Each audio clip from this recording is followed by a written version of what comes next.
В самом сердце дремучих джунглей Индии скрываются тайны, которые могут потрясти любого человека. Эти густые зеленые леса с невидимыми тропами и таинственными звуками были домом для многих забытых племен, которые веками обитали среди своих традиций и обычаев.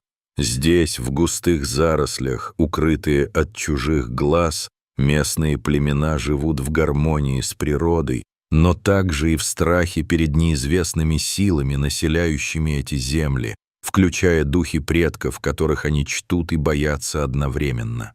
Эти духи, по их мнению, защищают их от опасностей, но и могут проклясть тех, кто нарушает запреты.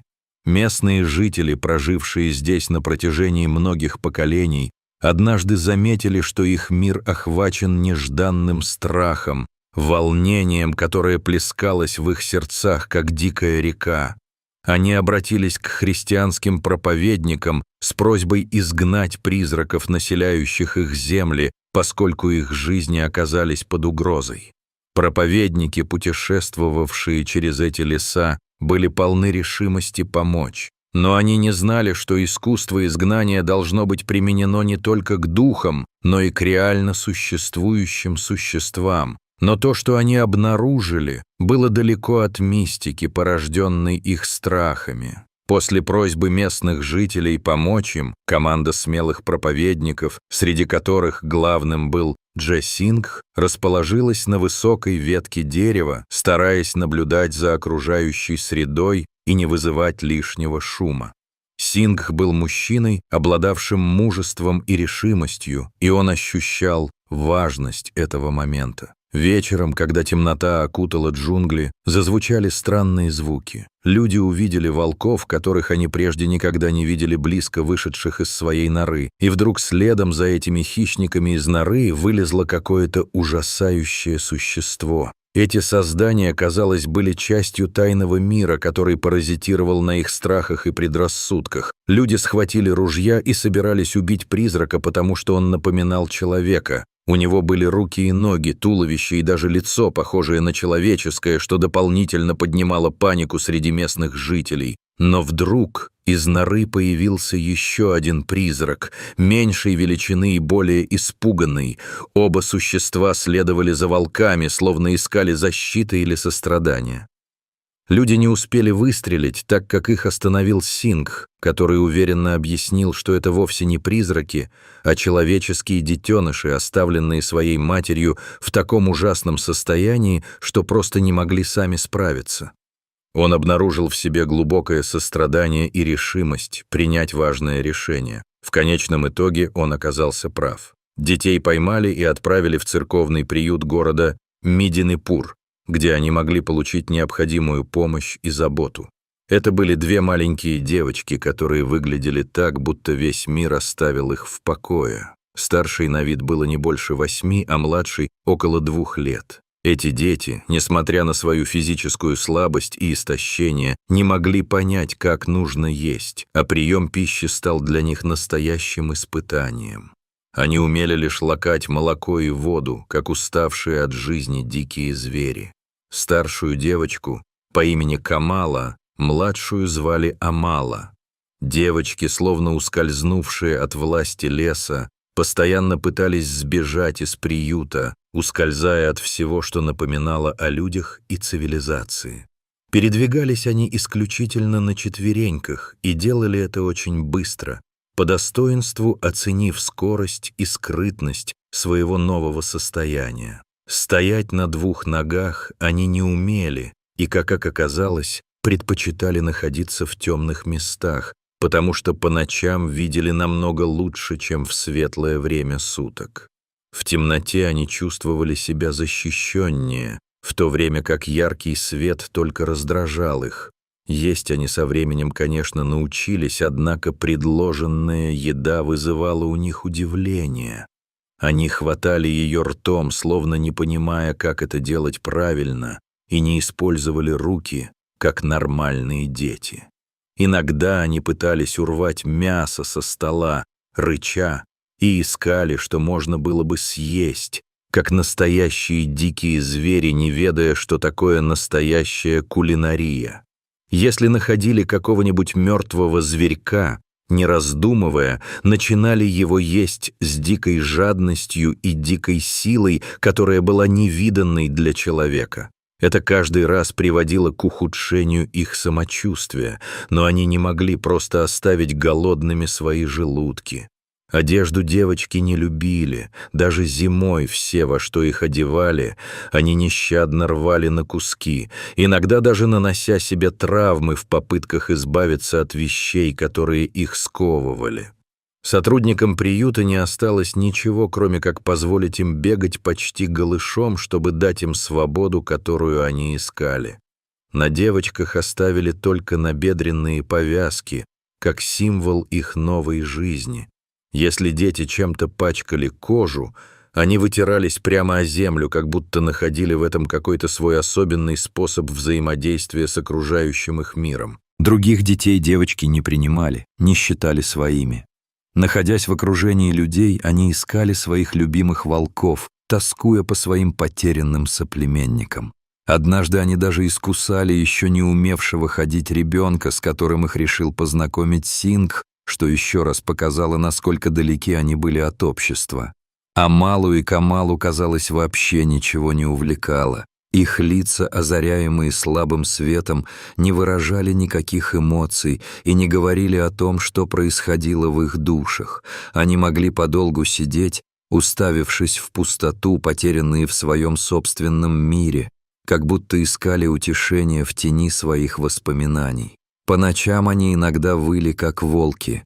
Их голоса звучали пронзительно и грустно, напоминая о дикой жизни, которую они вели прежде. Привязались дети, пожалуй, только к жене Сингха, милой женщине, которая всегда очень хорошо заботилась о них, пыталась понять их потребности и страхи, что было важным элементом их интеграции в новое общество. Но это не было общением бабушки и внуков. Это было что-то другое и в то же время меньшее, нечто в рамках незримого взаимодействия. Амала и Камала вели себя так, словно эта женщина была их хозяйкой, а сами они были безмолвными питомцами, которые не знали, что такое настоящая забота и любовь.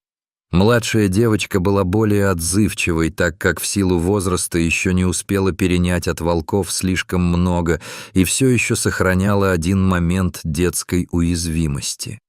Но вообще эмоции девочки почти не проявляли, и никто не видел их улыбок, не слышал их смеха, что создавало особую атмосферу грусти вокруг них.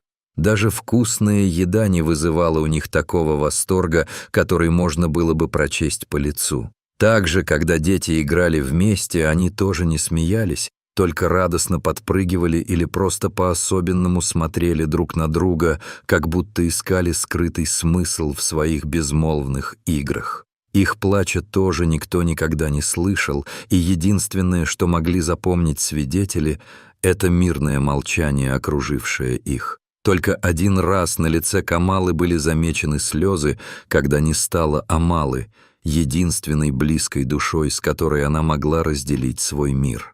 Это случилось осенью 1921 года. Причиной смерти стало употребление испорченного мяса, что еще раз подчеркивало их травмированный эмоциональный фон. Это было похоже на жестокую шутку судьбы. Камала после смерти Амалы пыталась подружиться с кошками и цыплятами, возможно, надеясь найти утешение в новых отношениях.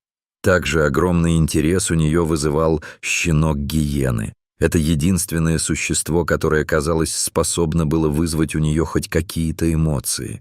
Но время шло, и девочка перенимала от людей все больше. У нее начинали проявляться новые навыки, и она обретала свою идентичность. Она научилась кивать, когда ее о чем-то спрашивали, что было значительным шагом к пониманию окружающего мира.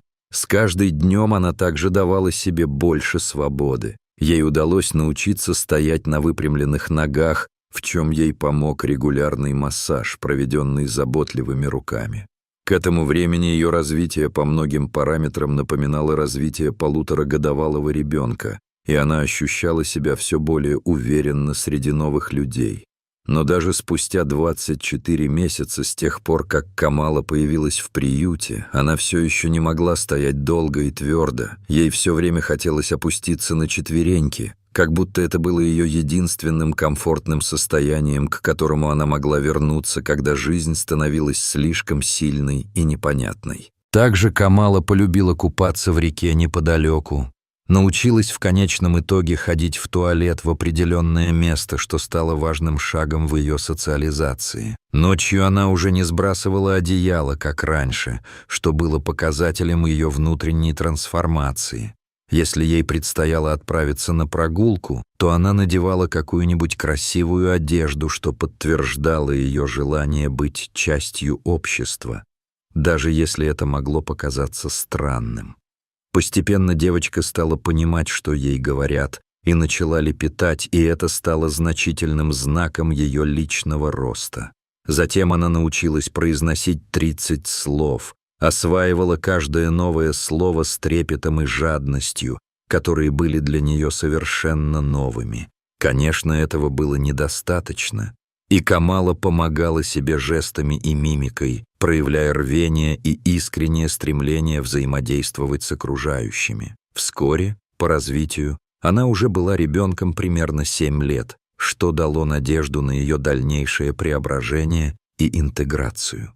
Камала начала по-другому относиться к детям в приюте, иногда даже присматривая за малышами и оберегая их. С ними, кстати, она разговаривала иначе, чем с остальными, проявляя свою игривую сторону. У нее появился любимый цвет — красный. Возможно, он стал символом ее борьбы и стремлений, и даже надежд. Осенью 1929 года, когда жизнь, казалось, только начинала налаживаться, Камала сильно заболела и спустя 6 недель умерла от уремии, что стало для всех шоком. Даже самые лучшие доктора города не смогли помочь, несмотря на их усилия и желание спасти ее. Это был момент, который оставил глубокий след в сердцах всех, кто знал Камалу. Эта печальная история доказывает, что мозг человека имеет огромные возможности для приспосабливания и изменения, как это и показала трагедия жизни Камалы, которая смогла сделать так много всего лишь за короткий период времени. Ученые полагают, что геном человека таит в себе массу сокрытых возможностей, которые обязательно дадут о себе знать, как только это будет жизненно необходимо для организма, как это произошло в случае с Камалой и ее трагической судьбой. Каждый новый шаг, который она делала, был шагом к пониманию своей природы и преодолению ограничений, наложенных обществом. А еще, услышав эту трогательную и печальную историю, мы в очередной раз убеждаемся в том, что окружающая среда оказывает огромное влияние на ребенка с самых ранних лет его жизни, формируя его личность, привычки и поведение. Природа, общество и опыт — все это становится жизненно важным для формирования того, кем мы становимся. До скорого!